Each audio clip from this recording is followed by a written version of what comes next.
Well, there's a true story, and perhaps you've heard it from me before. And it's about a project manager at IBM years ago who lost the company $10 million in a single poor decision. And he walked into the president's office and he said, "I'm sorry, I'm sure you'll want my resignation." And he put it on the president's desk. And he said, "I'll be gone by the end of the day." And as he was turning to leave, the president's response showed his understanding of the value of failure when he said, "Are you kidding? I just invested $10 million in your education. Now get back to work."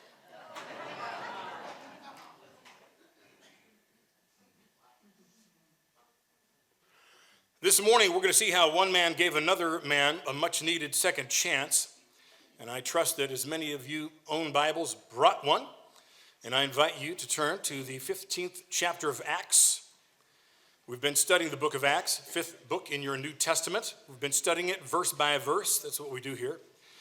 And we're going to take up where we left off, starting at verse 36. But if you remember, back in Acts chapter 13, verse 3, we read about the first ever missionary team of the church. You know, we're sending out a team to Costa Rica right here. Well, the very first team that was sent out 2,000 years ago was made up of three people: Paul, Barnabas, and a young guy named John Mark.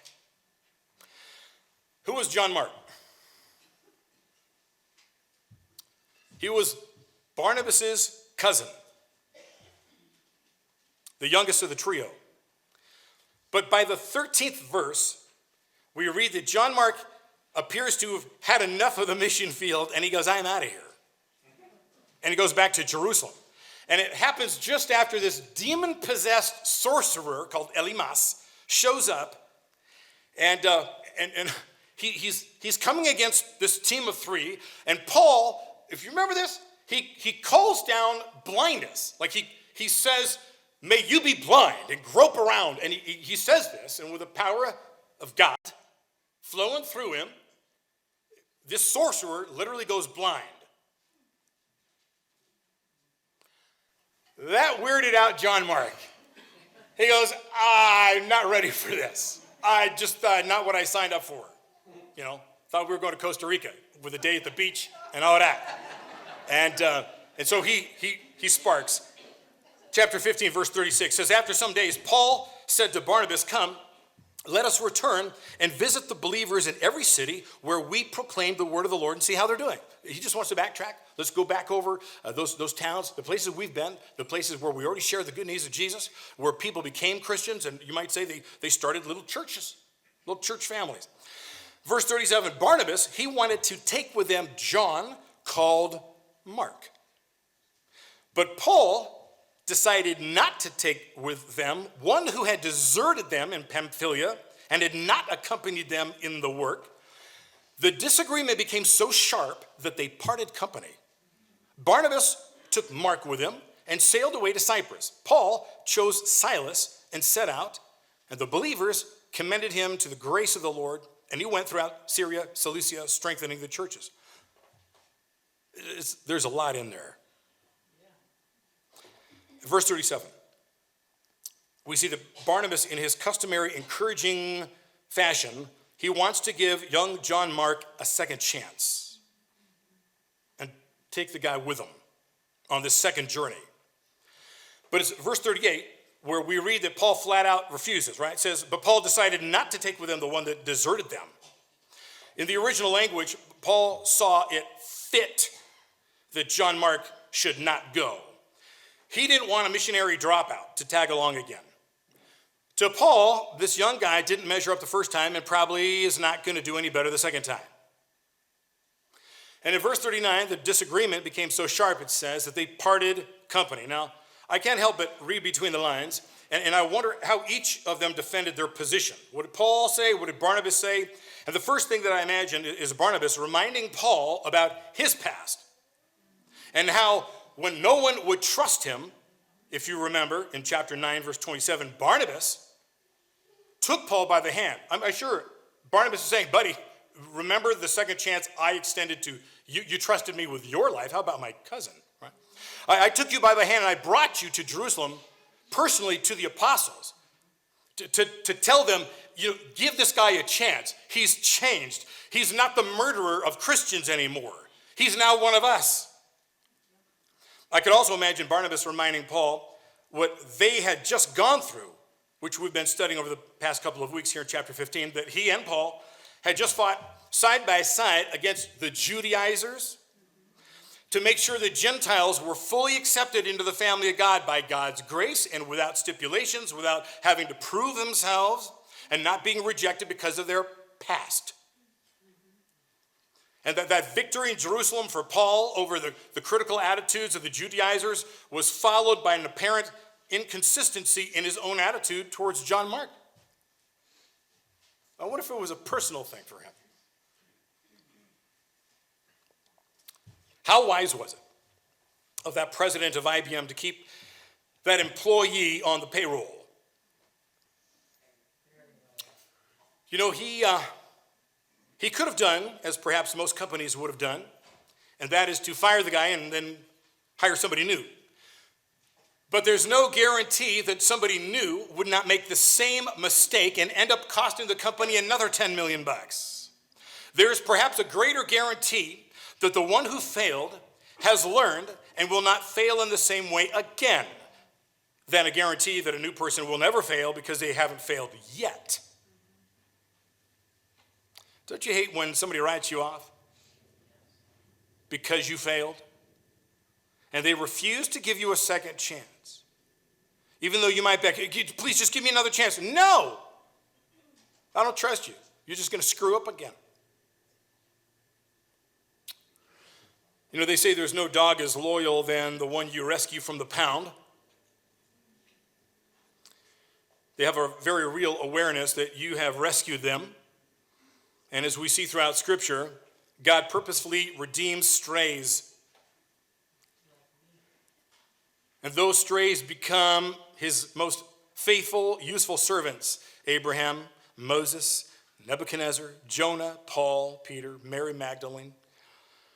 There's a long list of failures and dropouts that God chose to display his grace and his transforming power through. And how about everybody in this room that names the name of Jesus? If the Bible was still being written, my name would be in there. So would yours. You remember the scene back in Luke's account, Luke chapter 7, of the prostitute who poured that perfume on Jesus' feet. And she was just kneeling at his feet and just sobbing, literally getting Jesus' feet all wet. And then she uses her own hair as a towel to dry her tears off his feet. And people were looking at that and thinking that's just entirely out of place. And why isn't she controlling her emotions? And she's strange. She's acting very weird. And, almost like Jesus, can you kind of tell her to stop? This is bothering our nice lunch here. And that's where Jesus says something to the effect that she's loving me and she's demonstrating love. This is how she demonstrates love to me. And she's doing it because she's been forgiven a whole lot of stuff. Like, guys, you don't know what I know about her. You don't know what she knows about herself. You are not privy to her secrets, her skeletons, all of which I have forgiven. She's so overwhelmed with it. She's just weeping before me. And he says, because she's been forgiven much, she loves much. And then Jesus says, he who has been forgiven little loves little. See, if you don't think you need forgiveness, you don't go to ask for it, and so you'll never know what it's like to get it. You don't have that broken heart of remorse, so you don't know how to love like you should. But if you really know yourself the way he knows you, and if you're really honest about yourself and the junk in here, stuff you've done, if all that was to be out in the open in front of everybody, how comfortable would that be? But Jesus forgives it all. All of it. All of it? All of it. I mean, what's your response Hopefully to love him. Love the one all the more, the one who forgave you everything.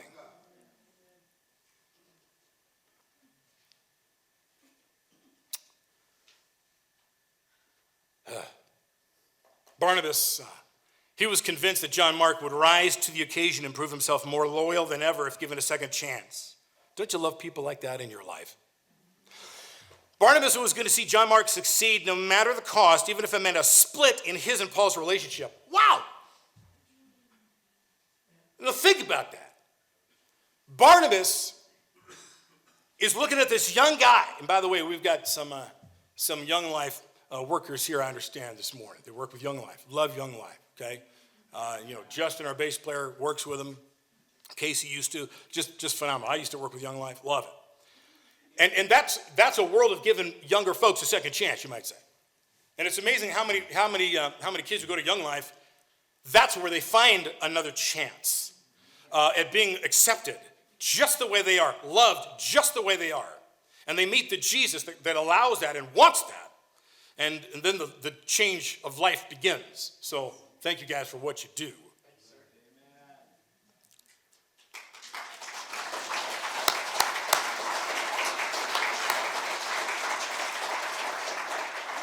But you think Paul and Barnabas split over this.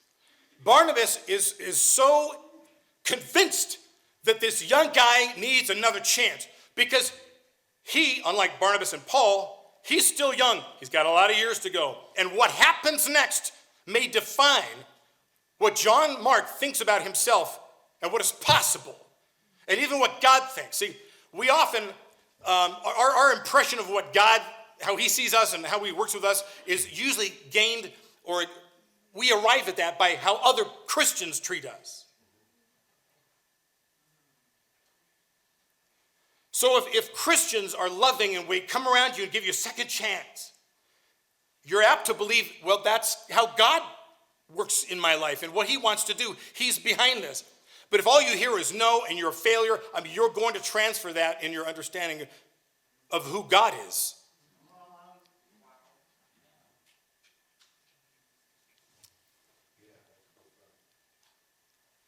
So he's willing to sacrifice an amazing partnership with Paul in order to give this young guy a chance. Woo. In the 39th verse, we see Barnabas was the first to leave, and he took John Mark with him. Barnabas, whose name you remember means son of prophecy, his actual Hebrew name is Bar Nebuah, son of prophecy, but it's the kind of prophecy that is very encouraging. It's God speaking courage to you. The guy was aptly named, okay? And that was the name that the disciples gave him, if you remember.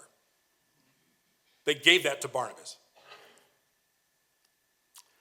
He gives John Mark the greatest encouragement, I think, that he ever could by giving him a second chance. And right here, it's on the mission field. And sometimes that's the greatest encouragement any of us can get. It's a second chance. Now, did Barnabas risk with John Mark? Did that risk pay off? Does the scripture tell us?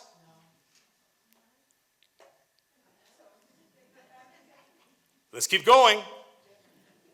We understand that as time went on, they met up with Peter, and they form a team.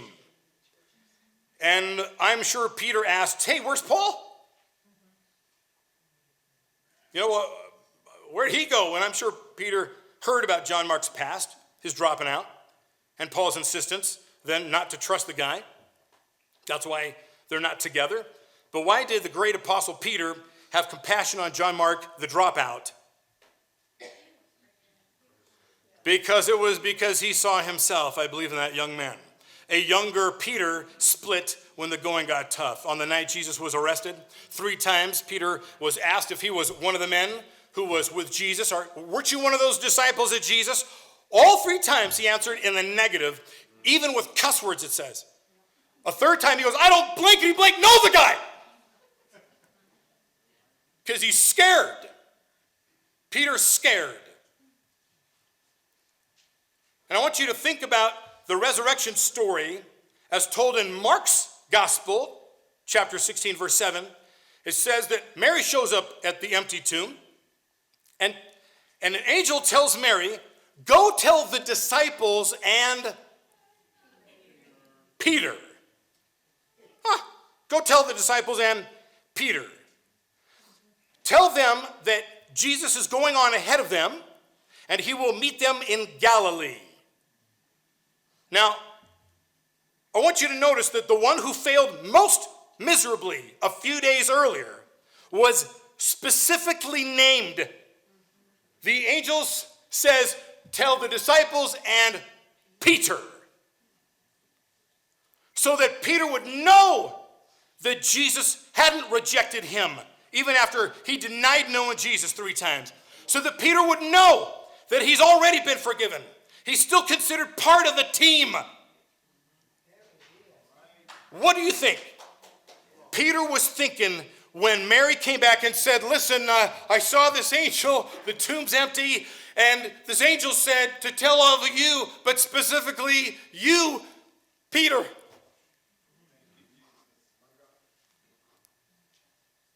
I mean, what is Peter thinking?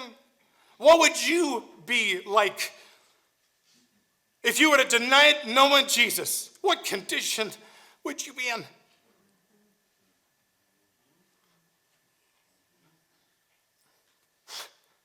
You're thinking, I'm the last person Jesus would want to see.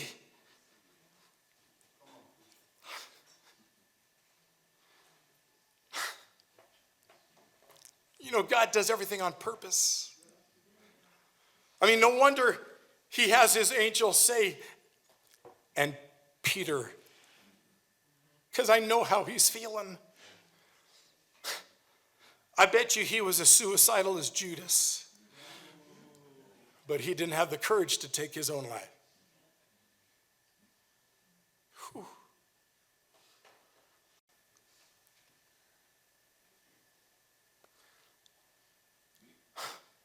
It's in John 21, where Jesus has this incredible conversation with Peter in Galilee. He sees him after the resurrection. After he told the angel to tell the disciples and Peter, meet me in Galilee. And then all of a sudden we see in John's account that meeting. And it's where Jesus made the guys breakfast. And he seems to take Peter aside. And he Jesus asks Peter a question 3 times. Peter, do you love me?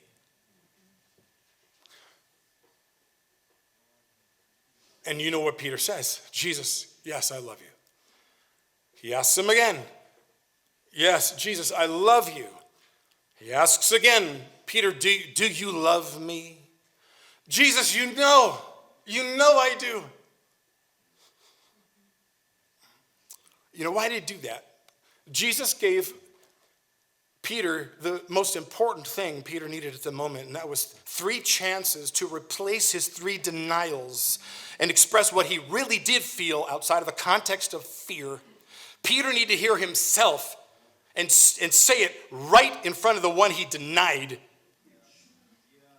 I love you. I love you. And that's when Jesus gives him the assignment. All right, buddy. You become the ringleader. Feed my sheep. Tell them about this. Tell them about the forgiveness available through me in a relationship with me. Tell them about a brand new start. Whew. Fantastic. What an assignment.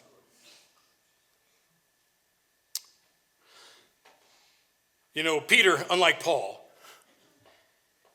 he remembered his own past. And so he had compassion on John Mark. And Peter remembered the all-important Jesus factor.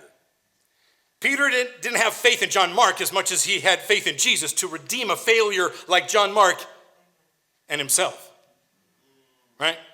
And at the end of Peter's first letter, chapter 5, verse 13, he mentions Mark as his son. This is my spiritual son, Mark. Peter had taken John Mark in a way that Paul could have and should have. He became Peter's protege. You know, Paul eventually, we're going to meet him in the next chapter, he takes in a young guy too, Timothy. We meet him next. And he becomes his protege. But Peter had a protege. We always talk about Paul and Timothy, Paul and Timothy, Paul and Timothy. How about Peter and John Mark? Watch this. How did Peter and John Mark know each other anyway? When did they first meet? If you remember from Acts chapter 12, verse 12, Peter had been released from death row by a prison, by an angel, and then he's let out of prison by an angel, and all of a sudden he's out in the alley, and he realizes, wow, that really happened. It wasn't a dream. I'm actually out of prison. And where does he go? Verse 12, it says, Peter immediately went to the house of Mary, the mother of John, whose other name was Mark, where many had been gathering and praying. There's a crowd of these first disciples who had been praying for Peter, thinking Peter's going to die. He's on death row. He's going to be killed tomorrow. His execution date was the next day. And they were praying, give him strength. Don't let him, deny you.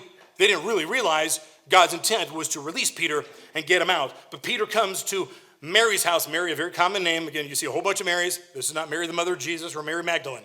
This is a different Mary, very popular name in the day. She's the mother of this young guy named John Mark. He would have been a little boy at that point. And little did John Mark know that one day that Peter, that he heard his mom and all these adult Christians praying for, would one day become his mentor. John Mark, he matures in the faith. This young man spends time with Peter. He heard from Peter a first-hand account of Jesus' life and message, which led to John Mark becoming the writer of the Gospel of Mark. It is the second book in our New Testaments, believed to be the very first of the four Gospels to be written, which is why I encourage people to look at the book of Mark as the Gospel according to Peter. Mark was a kid.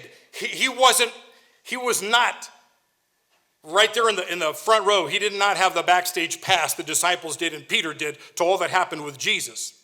But Peter downloaded it to this guy. And so the first four books of your New Testament would be better understood as Matthew, Peter, Luke, and John. Matthew, Peter, Luke, and John. Mark got his information from Peter. It's Peter's account. Isn't that interesting? Back to the text. Chapter 15, verse 39, we see Barnabas and John Mark, they sailed to Cyprus.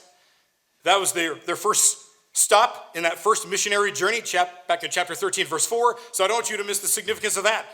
Just as Jesus, what Jesus did with Peter, I'm going to take you, Peter, back to those denials. I'm going to take you back to that place so you can have a do-over. Barnabas takes John Mark back to the very place where he failed, where he turned tail and ran. Verse 40, we see that Paul chooses a new partner. It says, Paul chose Silas and set out with the believers, commending him to the grace of the Lord. And he went throughout Syria and Cilicia, strengthening the churches. So Paul and Silas, they were now prayed over, commissioned by the church in Antioch. And then they travel in nearby areas of Syria and Cilicia. Now, where did Silas come from? Where does he fit in? Back at verse 22 of chapter 15. Remember that letter that was written by the Jerusalem council, and it was sent to Antioch with Paul and Barnabas and a group of other men, and Silas was one of them. And this also keeps with Luke's style of bringing somebody onto the scene inconspicuously that later becomes a main character. And he did it with Barnabas at the end of chapter 4. He did it with Paul at the beginning of chapter 8. And now he's doing it with Silas. In verse 32 of chapter 15, we read that Silas and Judas, not the one that turned Jesus in, he's already dead, he hung himself, that they preached and they built up the believers.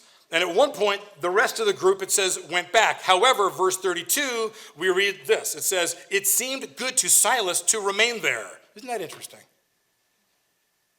The other guys go back home. Silas, he just felt like he needed to stay. The Spirit knows what was around the corner. The Spirit knew exactly what was around the corner. And that clash between Paul and Barnabas. And staying with that 2x2 plan of Jesus, The Spirit made sure that Silas was in the right place at the right time because Paul needed a partner. Paul and Barnabas moved on to their new but separate callings. And the reconciliation of Paul and John Mark would actually come later. Colossians chapter 4, verse 10 gives us evidence of that.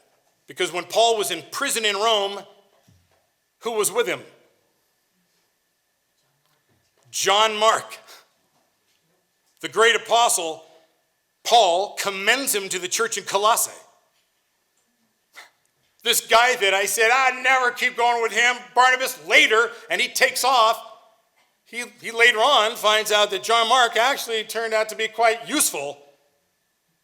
In Philemon, verse 24, Paul wrote that Mark was a fellow worker and a comfort to him. 2 Timothy chapter 4, verse 11, Paul asked that Mark would be sent to him. He said, would you send Mark to me in prison? Because it says he is helpful to me in my ministry. And in a few years later, as recorded in 1 Corinthians 9:6, Paul refers to Barnabas with really warm, kind terms. So there was reconciliation that happened there eventually. Have you ever had somebody write you off later to realize that was a mistake? Yeah.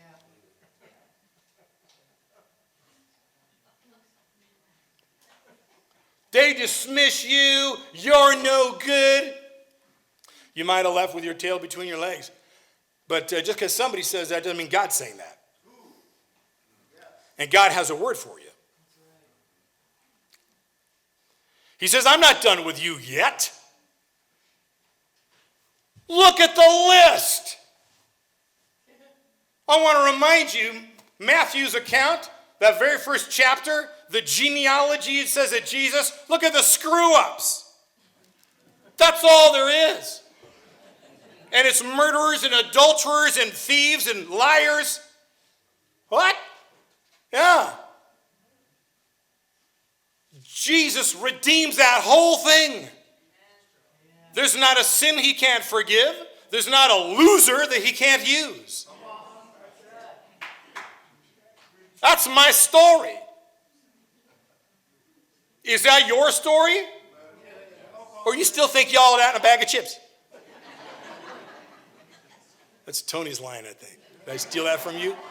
Yeah, you did. I did.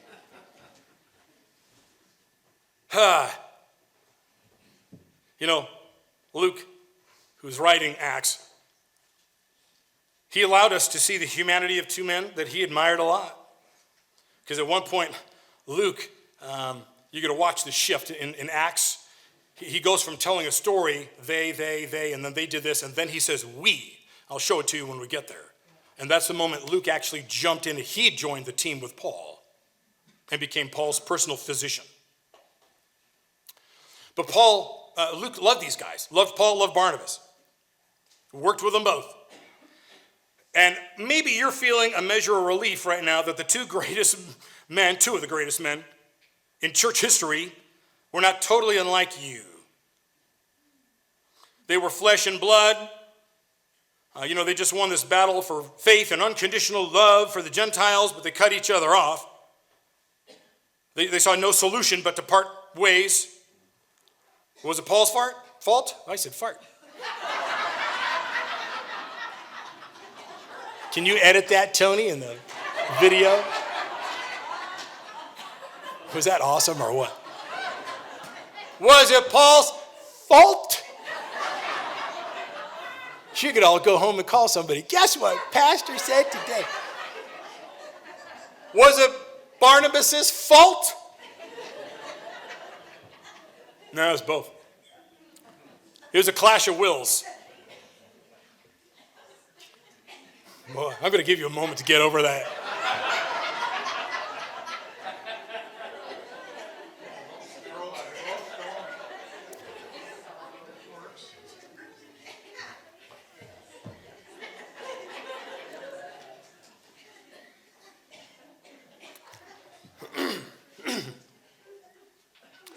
I want to ask you, what was the Lord's will in all of that? I can hardly think that God wanted it that way, but I want to point out that he brought good out of the failure of both men to agree on what to do with somebody who had failed.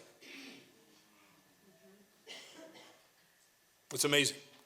And this is good news for those here this morning who have failed, because perhaps you are like Peter and you have been denying that you've got a relationship with Jesus. You've been denying it to somebody. Perhaps you're like John Mark and you threw in the towel. Maybe nobody really knows your story about what that was for you, but you kind of gave up serving the Lord for whatever reason. It just wasn't what you thought it would be. Perhaps you're like Paul or Barnabas and you insist on your own way, the way you see things, and you've found no other solution than to part company and go separate ways. There's good news for all of you this morning. And it's simply that Jesus can finish the work he began in you. He's committed to complete the work he began. He ain't done with you. And he's giving you a chance to replace your denial with a, you know, Lord, that I love you. Or he has shown you this very morning that there's a second chance at serving him. Or he has spoken to your spirit about your dealings with others and maybe how you need to ease up and give somebody another chance. You don't know their future. You don't know what they're capable of. You don't know what God's intentions are with a person that to you is an utter failure and cannot be trusted. You ain't God. Check in with God. God will determine who somebody is and what he can do with them. Maybe you need to give yourself some encouragement this morning and do what a friend told me is necessary to survive in the ministry, which is to have the heart of a dove and the skin of a rhinoceros. Not the other way around.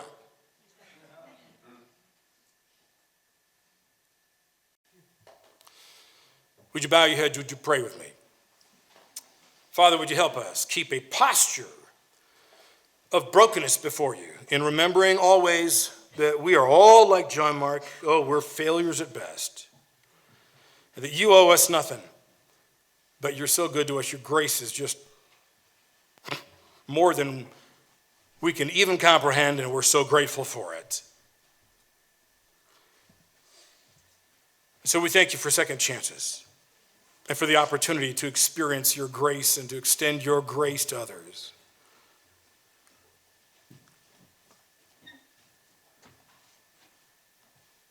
And if anybody hasn't even begun a relationship with Jesus yet, this is how simple it is. We've been talking about this last few weeks. You simply tell him, right here and now, Jesus, I believe in you, that you lived the perfect life I could not live, and you died the death I should have died. You took upon yourself on the cross the punishment I deserve, the punishment I had coming to me.